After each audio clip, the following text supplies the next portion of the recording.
Dodge City and in the territory on west, there's just one way to handle the killers and the spoilers. And that's with a U.S. Marshal and the smell of Gunsmoke.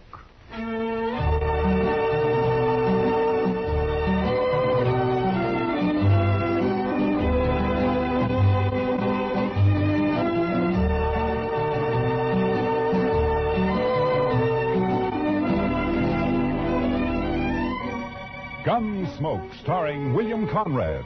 The story of the violence that moved west with young America. The story of a man who moved with it. Matt Dillon, United States Marshal.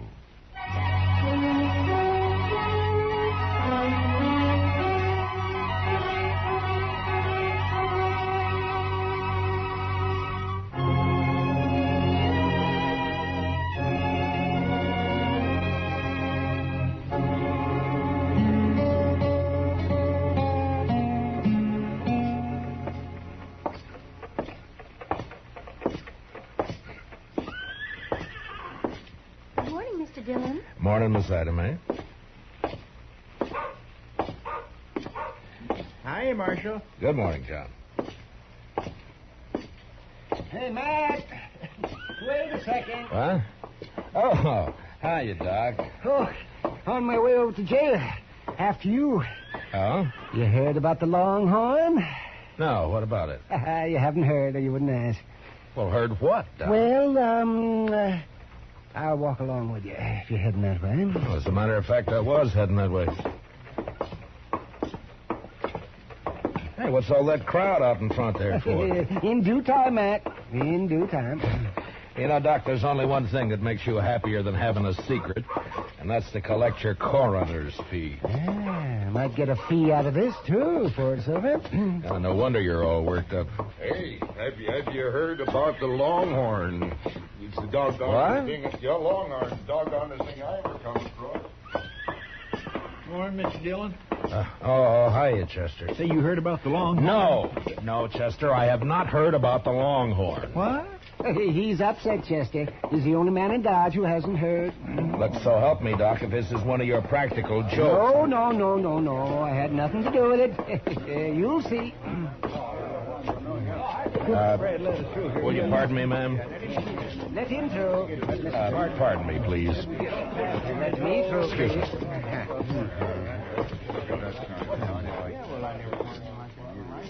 Well, Mr. Dillon? What do you think of it, Matt? Aside from the misspelled words. The Longhorn been closed all morning? Yep, locked tight. That sign was on the door daylight.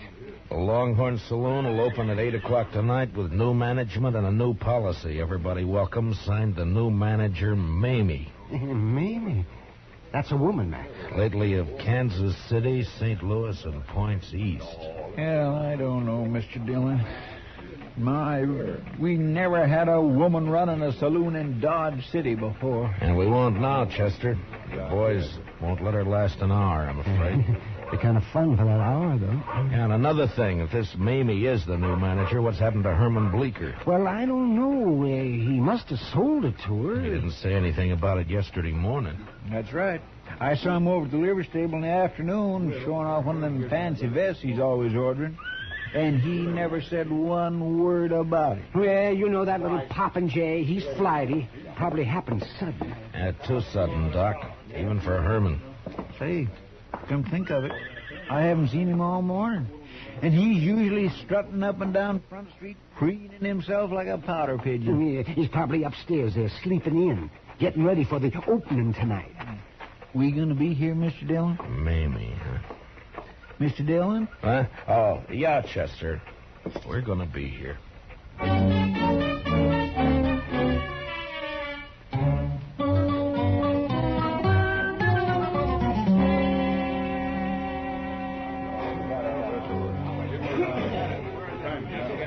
I'm sorry, boys, but she's upstairs. Said she'd be down about 8 o'clock, and that's all I know about it. Now, if you want to order anything, let's hear it. And if you don't, just shut up. Say, the boys are acting kind of rambunctious, Mr. Dillon. Yeah, she'll wish she stayed in St. Louis and points east. Say, Matt, I was talking to the bartender. I asked him what she looks like, and he said if he told me, I wouldn't believe it. Now, the fella I'd like to talk to is Herman Bleeker. Yeah, well, nobody's seen hiding ahead of him. You know, Matt, I'm beginning to wonder, too. Howdy, strangers. What? Welcome to the Longhorn. I'm Mamie, the new owner. Mamie? My gracious sakes alive. 190 pounds if she weighs an ounce. Yeah, that bartender was right. I wouldn't have believed it. Boys, looks like we're going to be doing business together, so let's get things straight right in the beginning. Now, in the first place, the minute you stick your foot inside that door, you're on my stomping ground. I'm the boss of this shebang, and don't you ever forget it. When I tell anybody to hop, he hops. Is that clear? Now, tell you what, I aim to give the squarest deal in town. All the liquor here is going to be aged over 30 days, and the dancing girls aged under 30 years. The liquor's straight, and the girls are graceful. There's only 4 aces in every deck, and the cards only read from the front side.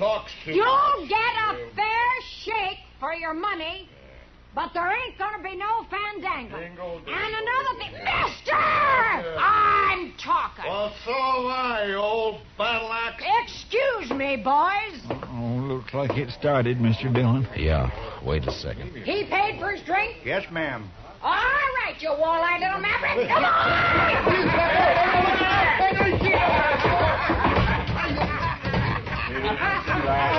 his head out after him. Now, as I was saying, boys, I just won't stand for no fandangling. Now, maybe some of you figured I was wearing this six-shooter for decoration. When I just cast your eyes on that ace of spades I got tacked up on the back wall. Now... For the land's sakes, did you see that draw, Mr. Dillon? Yeah, and she got the card, too. Oh, the boys won't give her no trouble, man. All right, boys, the first one's on the house. And it's the last free one you'll get. And the only credit I give is for funeral expenses. Belly up, boys! Well, sir, Mr. Dillon? Chester, I want to talk to Herman Bleeker more than ever now. Hey, you know, she's big enough to... well, I'll bet she forced Herman to sell. Yeah, maybe. Doc, I'll be right back. I want to talk to her. Oh, that youth was nothing, boys. Oh, you're the marshal, huh? Yeah, that's right, ma'am. My name's Dillon. Proud to shake your hand, Mr. Dillon. Well, thank you, Miss Mamie. Welcome to Dodge City. Mighty decent of you to express the sentiment, Marshal. I reckon you won't get much business around the Longhorn. I'll take care of any trouble that's around here. It'd be quite a change. The boys used to push Bleeker around every now and then. Oh, that runty little prairie dog. I didn't know he was planning to sell, Miss Mamie. He must have made up his mind in a hurry. Yeah? I made him an offer, and he took it. Just like that. He found himself some new living quarters, I suppose. Oh, yeah. He moved right out last night. Oh, I wonder where he's holed up. Huh? There are a couple of things I'd like to see him about. Well, now, I'll tell you, I'm afraid he left town, Mr. Dillon. I think he said something about taking the Santa Fe to St. Louis, now that I remember. Oh, I see. Well, that's too bad. I'd sure like to have seen him. Well, I'll probably drop in now and then, Miss Mamie. Sure. Anytime, Marshal. For you, it's on the house. Thank you. What'd you find out, Mr. Dillon? Let's get out of here, Chester. Coming, Doc. Sure. Oh, yes, with both ears a-flapping.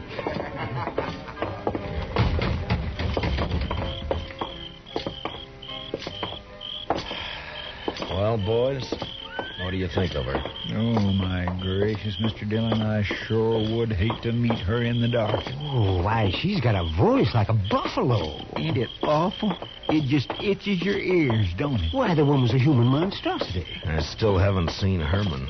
Huh. What'd she say, Matt?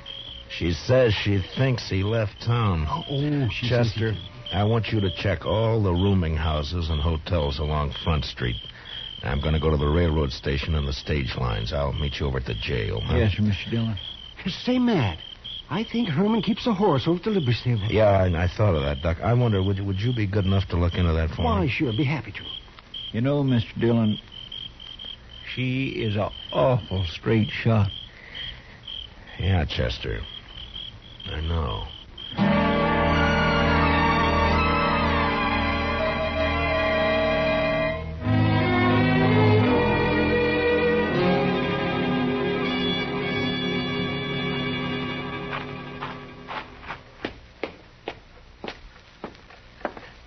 You here, Matt? Oh, yeah, come on in, Doc. Well, his horse is still over at the stable. He didn't tell them anything about leaving. He didn't leave, Doc. Mamie came in on the 9 o'clock train last night. Only one train out after that, around midnight. He wasn't on it. And he didn't buy a ticket on the stage either. Yes, see, now what did I tell you? Matt, that settles it. Yeah, of course, he may have moved into one of the hotels. No, sir, Mr. Dillon, I'm afraid he didn't. Oh, well, what'd you find out, Chester? That nobody in this town has seen Herman Bleecker since around 9 o'clock last night. Matt, I knew I'd get me a fee out of this, one way or the other. Well, don't spend it yet, Doc. What? Buenos noches, señores. Oh, Manuel, come on in. Come on in. Gracias, señor Dillon. Well, what's on your mind? Pues, señor, I was at the railroad depot when I hear you ask about the little one, el señor Bleecker. No? And the other, the señora. Oh, there is much woman on that one. Well, there's no argument there, Manuel. Señor, last night I have seen something which is strange. No? I am come home very late, 1 hour, 2 hours before dawn. I was visit a friend, you understand? Yeah, I understand. You see, I am walk home in much hurry, and it is very dark, senor, when at once I see this lantern in the arroyo behind the Longhorn Cantina. Oh, a lantern, you say? I am think, what is this? So I wait, and this lantern is come toward me. And when it is close, oh, this woman who I have no see one like her. Oh, what a scare. Well, what was she doing in the arroyo? I do not know, but is one thing I forget. She has carried something in her hand. Well, what was it, Manuel? A shovel, senor.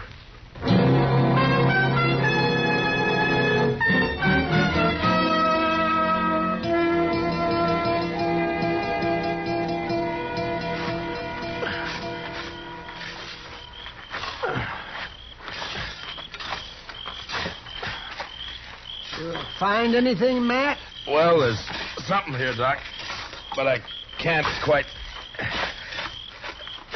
Hold the lantern over here, will you, Chester? Yes, sir, Mr. Dillon.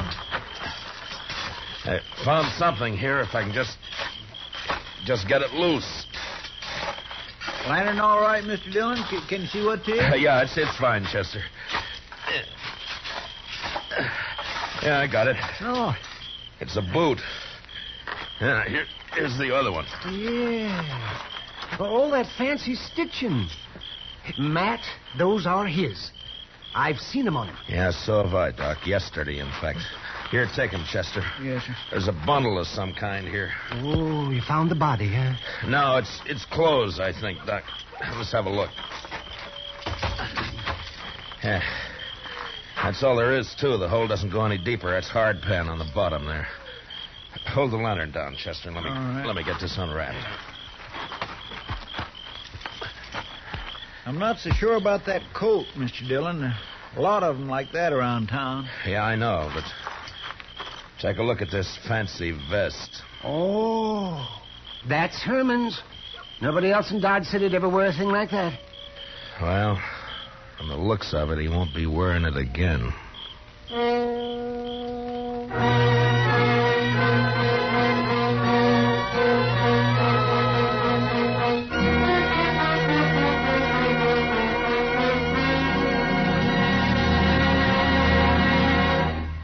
We will return for the second act of Gunsmoke in just a moment.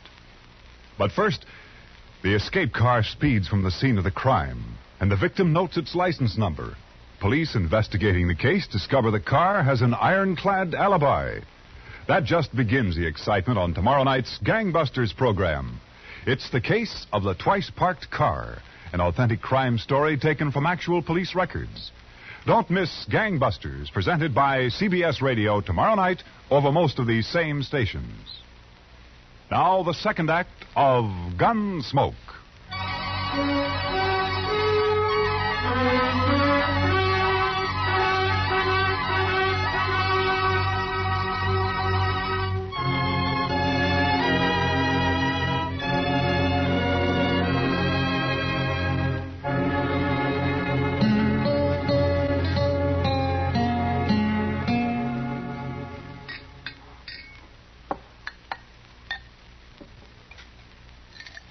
How you coming, Doc? Don't rush me, Matt. Don't rush me. I haven't made one of these blood tests in years. If you ask me, I don't see any use in making one now. Well, let me see. Pour the precipitate into here. What other kind of blood could it be except human? Doc, I only want to be sure, that's all. All right. Now, let me see. 5 drops of the sulfate. You sure look uncomfortable, Matt. Well, how'd you like to try arresting that lady, Doc? Not my job to arrest her. All I'm doing is stopping up these loopholes Matt's trying to wiggle out of. Well, that's real decent of you, Doc. Real decent. No, sir, Matt, I don't recall you ever being in such a predicament. Oh, of course, I remember the night you shot it out with the Barkley boys over in the Alafraganza. There were 3 of them. And you did not turn a hair. And then that other time when you got dry gulched by the Platte River gang. All right, Doc, all right. But this is different. If I go to arrest that woman, she's just crazy enough to start a gunfight. Oh, it's a problem. It's a problem, all right. Now, let's see. We'll just shake this up and warm it a bit. Yeah. You know, there is one thing, though, Mr. Dillon. Shooting at a mark's not the same as a gunfight. Maybe she wouldn't even resist. You really believe that, Chester? No, sir. Oh, she ain't a woman. She's a human catastrophe. She sure is for Matt. Well, there's still a chance we may be going off half-cocked here. That blood could have got on Herman's vest a dozen different ways. We'll soon see. Let's see now. A couple of drops of reagent. 1, 2, 3, 4, 5. Yeah. And we'll look for the color change. So, turn up the lamp a little bit, will you, just, please? All right, Doc. Oh. Wow. Yes. Well, Doc? Well, it's tough luck, Matt. It's human blood.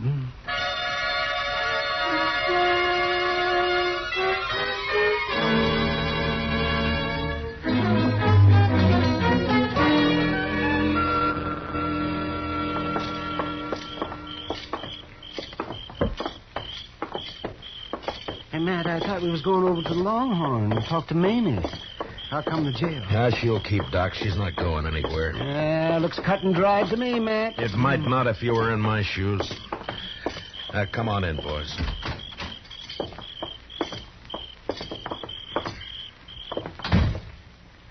You know, Mr. Dillon, when I talked to the barkeep, Finnegan, he said that when he showed up this morning to open the saloon, that woman was already inside waiting for him. She told him to come back at 8 o'clock tonight. And he didn't see no sign of Herman Bleeker. Oh, well, there's another nail in your coffin, Matt. Doc, if you keep this up, I'm going to deputize you and take you along with me. He sure can have my job, Mr. Dillon. No, you don't. I will not lift a hand in anger against a woman. Especially that woman. I keep thinking we could still be wrong Oh, somehow. real diehard. Look, now, suppose Herman hurt himself some way. How? And he wanted to get away by himself and and recuperate. Where? And suppose he didn't want anybody to know about it. Why? So he decided to stay with some friend. Who? And, well, maybe... come on, Chester, let's go.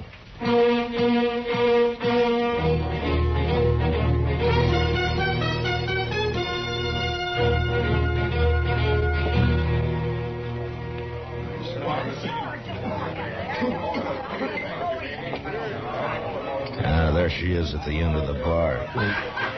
What are you going to do, Mr. Dillon? Take her in, Chester. Maybe she'll talk when she's arrested. I gotta get that gun away from her some way. It's not going to be easy. And it's gotta be done. I've never drawn a gun on a woman yet, and I'm not starting now. If I could just manage to... I don't know. There might be a chance. Stick close to me, Chester. Yes, Mr. Dillon. Well, Marshal, mighty glad you dropped back in. I was just wondering how you were getting along, Miss Like a kid with two tongues and an all-day sucker.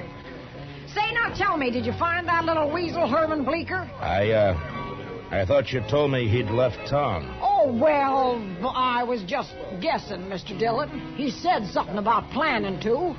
Here, step up and have a shot of poison. No, thank you. As a matter of fact, I came back here for a particular purpose.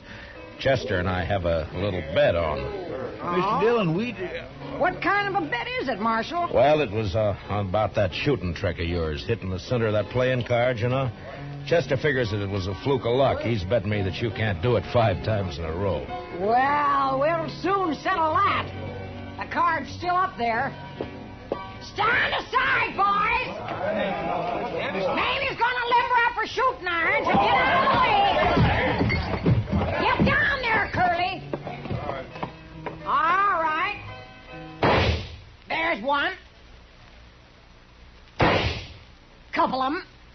You're doing fine so far. How you doing down there, boys? All dead center so far. Say, you there, whatever your name is, what do you think of your bet now? Well, I guess I just kind of lost my head, Miss Mamie. Well, 3 down, 2 to go. There's 4. And 1 more. Oh, yeah. Well, what are you stopping now for, Mamie? Well, I got some rules I go by, Marshal. One of them's never to fire my last shot and leave my gun empty. Yeah, I see. Well, that's a pretty good idea, I guess. Sorry to lose your bet for you, Marshal. I'm convinced. Well, I guess that didn't quite... Chester. Miss Mamie, I guess you're not a gambler yourself, huh? Who says so? I'll take a fair bet at even odds any day of the week and twice in Philadelphia. Well, in that case, I'll make you one. I got a pretty fair gun here. Or at least I thought so till I saw yours in action. Well, I'd say yours every bit as good as mine. Well, then how about a bet? Your gun against mine on the 1-cut high card, huh? Well, now, how? I didn't... Of course, it's all right with me if you'd rather back out on it. Who's backing out? You got yourself a bet, Mr. Dillon. Finnegan, shuffle us a deck. Okay, Miss Mamie. It's a better a fight. Mamie never backs out. There you are, Miss Mamie. Now, who goes first, Mr. Dillon? What? Ladies, always. All right. If you're a friend, Lester will cut him for us once. It's Chester. Never Chester mind. be Cut proud. the cards. Yes, sir. Ma'am. Now, let's see what we've got. Jack of spades. That's not bad. Plenty good, Marshal. Plenty good enough to beat anything you can...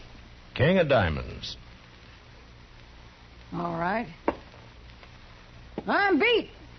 Fair and square. You won yourself a gun. Thank you. Here, Chester, will you take it? Yes, sir. And now the handcuffs. Here, no! Maybe you're under arrest. Why, you, of all the sidewinds and double-crossing backhanded liars! Mamie!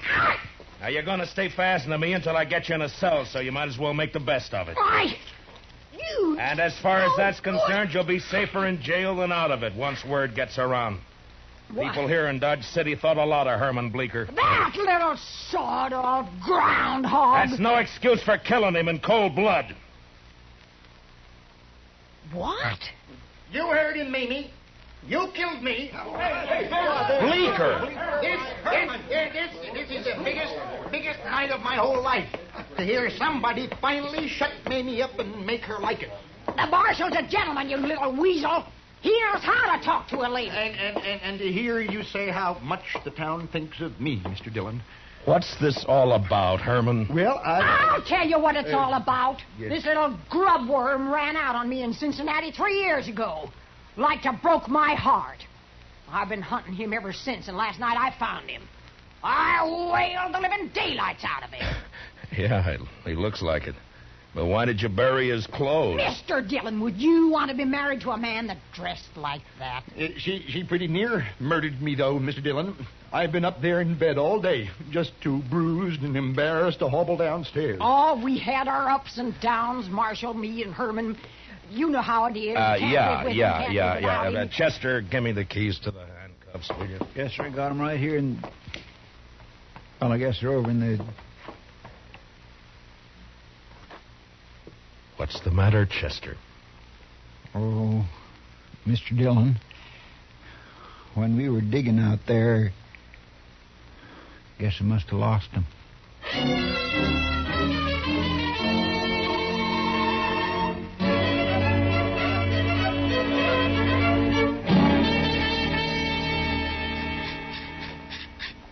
Chester, can't you file that thing any faster? You might just well relax, Mr. Dillon. Took a half hour to get that one off Miss Mamie's wrist. Oh, no. All right, but just hurry. I'm a-filing as fast as I can. Matt. Oh, Doc. Mamie gave me this bottle of Irish here to make the waiting a little easier. And it's Jameson's. Oh, well, fine, Doc, fine. Chester, let that go for a minute, huh? And open it up. Yes, sir, Mr. Dillon. Can you imagine it, boys? Little Herman Bleecker married for years to a woman like that. I don't want to imagine. Oh, I'd get nightmares. Here you go, Mr. Dillon. Oh, thank you, Chester. Doc? Oh, thank you. Well, gentlemen, here's to the weaker sex. Mr. Dillon? Which one is that?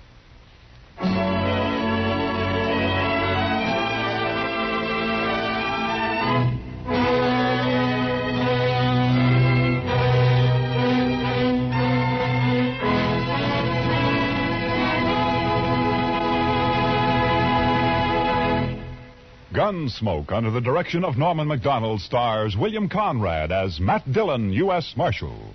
Tonight's story was specially written for Gunsmoke by Les Crutchfield, with music composed and conducted by Rex Corey. Featured in the cast were Jeanette Nolan as Mamie, with John Daner, Ralph Moody, and Byron Kane. Parley Bayer is Chester, Howard McNear is Doc. Join us again next week as Matt Dillon, U.S. Marshal, fights to bring law and order out of the wild violence of the West in Gunsmoke.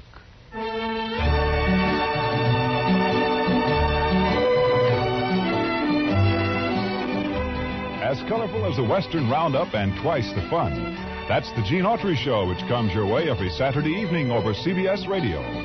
It's one of radio's most distinctive programs, flavored to taste with songs of the sagebrush and melodies of the mesquite country. The Gene Autry Show is 30 minutes you'll enjoy, packed full of comedy, songs, and the genial personality of the one and only Gene Autry. The whole Melody Ranch gang is on hand to entertain you tomorrow night, every Saturday night. So tune in the Gene Autry Show and hit the pleasure trail over most of the same CBS stations. Clancy Cassell speaking. And remember, Broadway is My Beat brings you startling mysteries Saturday nights on the CBS Radio Network.